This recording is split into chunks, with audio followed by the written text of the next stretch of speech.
तरीन वीडियोस के लिए हमारा YouTube चैनल सब्सक्राइब करके बेल आइकन प्रेस करिए ताकि आपको मिले हर अपडेट सबसे पहले। काबुल एयरपोर्ट पर फंसे पीआईए के 2 तैयारों में से एक को टेक ऑफ की इजाजत मिल गई है। पीआईए का 777 बोइंग तैयारा काबुल एयरपोर्ट से उड़ान भर गया है। इसी पर बात करेंगे डॉन न्यूज के नुमाइंदे ताहिर नसीर से। ताहिर, बताइएगा पीआईए के तैयारे को काबुल एयरपोर्ट पर क्यों रोका गया? जी देखिए, ये आज अफगानिस्तान में एक शिद्दत सूरत हाल होने पर सिक्योरिटी इदारों ने काबुल एयरपोर्ट ब्लॉक कर दी है, जिससे कौमी एयरलाइन की 2 परवाजों समेत गैर मुल्की एयरलाइन की जो परवाज थी वो फंस गई थी।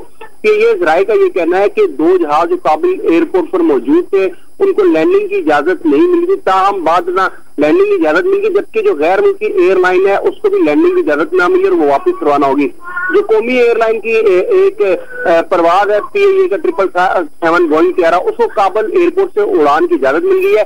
जराये का कहना है कि इस फ्लाइट में 329 मुसाफिर मौजूद है और अभी एक पीआईए का जहाज जो है वो काबुल एयरपोर्ट पे फंसा हुआ है और जल्द उसको भी टेक ऑफ की इजाजत मिल जाएगी। ताहम अभी तक सिर्फ एक जो बोइंग 777 जहाज था उसको उड़ान भरने की इजाजत मिली है। जी बहुत शुक्रिया आपका ताहिर नसीर।